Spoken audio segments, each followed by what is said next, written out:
చాలామంది స్టూడెంట్స్ కానీ కెరియర్లో గ్యాప్ ఉన్న వాళ్ళు కానీ మన ఇన్స్టిట్యూట్కి కాల్ చేసి సార్ ప్రజెంట్ నేను ఒక ఐటీ జాబ్ చేయాలనుకుంటున్నాను, ఏ కోర్స్ చేస్తే బాగుంటుంది, ఎలా చేస్తే బాగుంటుంది, ఇలాంటి క్వశ్చన్స్ చాలామంది అడుగుతూనే ఉంటారు.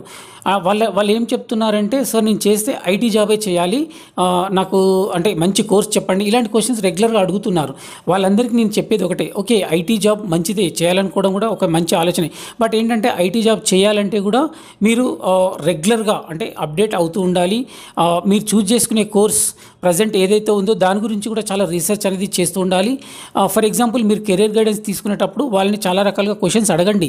సో వాళ్ళు ఏది చెప్తే వాళ్ళు అది కూడా అంటే బయట చాలామంది కెరీర్ గైడెన్స్ కూడా ఇస్తున్నారు, ఎవరేది చెప్పినా అంత గుడ్డిగా నమ్మకండి. సపోజ్ ఒక కోర్స్ గురించి చెప్తే ఒక 5-6 ఇన్స్టిట్యూట్స్కి వెళ్ళి వాళ్ళతో మాట్లాడండి, ఆపర్చునిటీస్ ఎలా ఉన్నాయో అవి కూడా చెక్ చేయండి.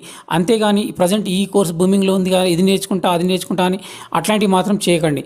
ఎందుకంటే ఫర్ ఎగ్జాంపుల్ సపోజ్ కోడింగ్ బూమింగ్లో ఉందని full stock Java, full stack Python లాంటి కోర్సెస్ నేర్చుకున్నారనుకోండి, అది 6 months పడుతుంది. సపోజ్ మీరు అందులో జాయిన్ అయ్యాక ఆ కోడింగ్ రాక చాలా ఇబ్బంది పడ్డ వాళ్ళని కూడా నేను చూశాను. And not only full stock Java, ఇంకా చాలా కోర్సెస్ ఉన్నాయండి. ఎందుకంటే వాటి మీద చాలామందికి కెరీర్ గైడెన్స్ ఒక అవగాహన లేకుండానే జాయిన్ అయిపోతున్నారు. సో వాళ్ళ కోసం నేను చెప్పేది ఏంటంటే మంచి ఎక్స్పర్ట్స్ని కలవండి, గైడెన్స్ తీసుకోండి.